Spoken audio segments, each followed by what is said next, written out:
कि न आंसू अलग हैं न आहें अलग हैं, किसी धर्म की भी न राहें अलग हैं, मगर सोचता हूँ कुछ सिर फिरों की, वतन के लिए क्यों निगाहें अलग हैं, वतन के लिए क्यों निगाहें। सोनम सर को जानते हैं? हाँ हाँ, सोनम वांगचुक। बहुत सम्मानी देशभक्त हैं और देश के लिए मर मिटने के लिए उन्होंने इतना अनशन किया है, लेकिन सत्ता को कोई रहम नहीं है। देश उनके पीछे है और उनको सहयोग और समर्थन दे रही। चैन ओ अमन का देश है मेरा, इस देश में दंगा रहने दो, लाल हरे में मत बांटो, शान तिरंगा रहने दो, शान तिरंगा रहने दो। दिल्ली का वो जगह जंतर मंतर, जहाँ जिस तरह से देख पा रहे थे कि सोनम वांगचुक साहब लद्दाख से चल कर के आंदोलन करने बैठ गए थे, अनशन पर बैठे हुए थे, लगभग 20 दिन पूरे हो चुके थे। और सुबह जिस तरह से भाजपा सरकार वाले या ये कह लें कि जो दिल्ली पुलिस है, जिस तरह से उनके साथ रवैया अपनाई है, पूरे देश में चर्चा का विषय बना हुआ है कि आखिर उस व्यक्ति के साथ जो साइंटिस्ट है उनके साथ ऐसा नहीं होना चाहिए। युवा जो लगातार कई दिनों से, लगभग महीनों भर से वहाँ पे आंदोलन कर रहे हैं, क्योंकि उनकी परीक्षा जो है लीक हो जाती है, पेपर लीक हो जाता है। लेकिन हमारे साथ बातचीत करने के लिए है एक ऐसे शिक्षित व्यक्ति जो अपने ज़माने में बहुत अच्छा काम किया, कई ऐसी नौकरियाँ भी छोड़ी, और हमारे साथ हैं रिटायर्ड जॉइंट कंट्रोलर सर, इनका नाम है RM गौतम सर। बहुत बहुत स्वागत सर आपका। धन्यवाद। धन्यवाद जी। सर आपसे जानना चाहते हैं कि पहले आप ये बताइए, अपना परिचय बताइए कि आप कहाँ कहाँ से कौन से पोस्ट छोड़ी थी?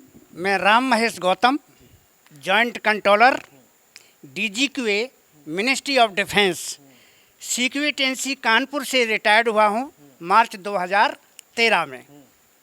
तो इतना समय हो गया है, लेकिन देश के प्रति अभी भी मान सम्मान की भावना रखता हूँ और उन अमर शहीदों को सम्मान करता हूँ जिन्होंने देश के लिए अपना सर्वस्व बलिदान कर दिया। देश के वीरों का आज भी सम्मान करते हैं। मैं देखा हूँ जिस तरह से वांगचुक साहब आंदोलन कर रहे हैं, वो पर्यावरण के लिए लगातार आप काम करते रहते हैं। मैं आपको देखा यहाँ पे, आप भी जो है कि पर्यावरण के लिए लगातार काम करते रहे, सृष्टि से बहुत ज़्यादा प्रेम है आपको जी। जिसको न निज गौरव तथा निज देश पर अभिमान है, वो नर नहीं नर पशु निरा है और मृतक समान है।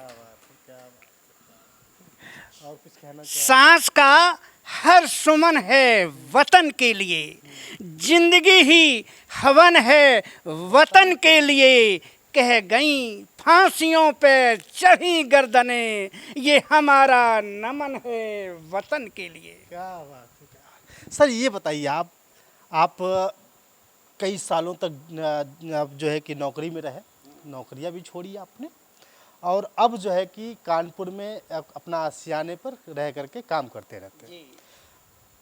परीक्षा लीक होती है, बच्चों का पेपर लीक हो जाता है और बच्चे बेरोज़गार हो जाते हैं। जहाँ नौकरी की तलाश रही वहाँ बच्चे बेरोज़गार हैं, पढ़ाई लिखाई तो करते हैं लेकिन नौकरी नहीं मिल पाती है। क्या कहना चाहेंगे आप?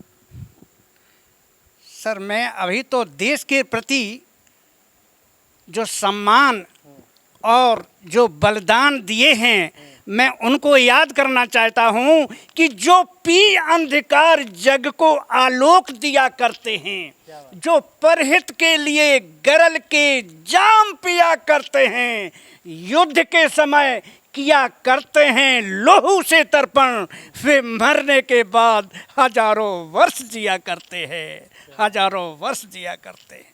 सर सिर्फ और सिर्फ अपने इस अंदाज से बिखेरने का काम अपनी बाड़ी को इसलिए कर रहे हैं क्योंकि डॉक्टर अंबेडकर प्रज्ञान ज्योति मिशन के संरक्षक हैं और लगातार बाबा साहब के विचारों को व्यक्त करने के साथ साथ समाज में एक अलग जगाने का काम करते हैं। और कहते हैं कि जो डॉक्टर अंबेडकर प्रज्ञान ज्योति मिशन है, इसके माध्यम से लगातार लोगों के बीच अपनी एक उपस्थिति दर्ज कराते हैं। तो सर आपसे जानना चाहूँगा, युवा आप भी रहे हैं, पढ़ाई लिखाई आप भी की है, आपके समय पेपर लीक होता था?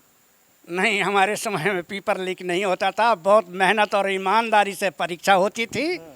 हाँ, मैं इंसानियत पर कुछ बोलूँगा ताकि लोगों को सबक मिले और अपने देश के प्रति और शहीदों के प्रति सम्मान की भावना जागृत रहे कि ना आंसू अलग हैं, ना आहें अलग हैं, किसी धर्म की भी न राहें अलग हैं, मगर सोचता हूँ कुछ सिर फिरों की वतन के लिए क्यों निगाहें अलग हैं, वतन के लिए क्यों निगाहें अलग हैं। बीते दिनों की जो सुनाने लगेंगे तो पत्थर भी आंसू बहाने लगेंगे। कहाँ भीड़ में खो गई आदमियत, जिसे ढूंढने में जमाने लगेंगे, जिसे ढूंढने में जमाने लगेंगे। उम्र कितनी है आपकी? मैं 74 ईयर्स का हूँ। 74 साल। जी जी। और आज भी वो जुनून, चश्मा नहीं लगा? नहीं नहीं, चश्मा नहीं लगाते। आज भी जो है कंप्यूटर पे काम करते हैं? हाँ, कंप्यूटर पे काम करता हूँ। सुबह कितने बजे जगते हैं सर? 5:30 या 5:45 बजे जग जाता हूँ। और जगने के बाद क्या डेली रूटीन? हाँ, अपनी रूटीन काम है कि अपने बाग बगीचे की साफ सफाई करना आसपास, और पेड़ पौधों से प्यार? हाँ, पेड़ पौधे, अरे प्रकृति की ही तो सारी देन है, तभी तो ये हौसला बना हुआ है। हाँ, रोज हरा देखते हैं और उनको बढ़ता हुआ देखते हैं, बहुत अच्छा लगता है जी। अच्छा, एक बात बताइए, जहाँ बच्चे युवा आंदोलन कर रहे हैं वहाँ पे जो है कि हिंदू मुस्लिम भी हो रहा है, वो देश को बांटने की तैयारी। हाँ हाँ, चैन ओ अमन का देश है मेरा, इस देश में दंगा रहने दो, लाल हरे में मत बांटो, शान तिरंगा रहने दो, शान तिरंगा रहने दो। मुझे न तन चाहिए और न धन चाहिए, बस अमन से भरा ये वतन चाहिए। जब तक जिंदा रहूं इस मातृभूमि के लिए, और जब मरूं तो तिरंगा कफन चाहिए, तिरंगा कफन चाहिए। दे सलामी इस तिरंगे को जिससे तेरी शान है, सिर हमेशा ऊंचा रखना इसका, जब तक दिल में जान है, जब तक दिल में जान है। सोनम सर को जानते हैं आप? हाँ हाँ, सोनम वांगचुक को? बहुत सम्मानीय देशभक्त हैं और देश के लिए मर मिटने के लिए उन्होंने इतना अनशन किया है, लेकिन सत्ता को कोई रहम नहीं है। देश उनके पीछे है और उनको सहयोग और समर्थन दे रही है। सर, आज पुलिस वाले उनको जबरदस्ती अस्पताल लेके गए, क्या कोई बीमार व्यक्ति को या कोई अनशन व्यक्त कर रहा है व्यक्ति, क्या उसको जबरदस्ती ले जाना ठीक है? जबरदस्ती ले जाना ये इंसानियत नहीं है, बिल्कुल ये इंसानियत नहीं है। हमें रहम करना चाहिए ऐसे देशभक्त पर जो मर मिटने को देश की तरक्की के लिए, विकास के लिए। सर, मंदिर मस्जिद चर्च गुरुद्वारों में बांट दिया भगवान को, मंदिर मस्जिद चर्च गुरुद्वारों में बांट दिया भगवान को। धरती बांटी सागर बांटा, मत बांटो इंसान को, मत बांटो इंसान को। प्रश्न ऐसे उछाले गए कि देश भर के उजाले गए, जातियां ऐसी उभरी न जाने कितने मारे गए।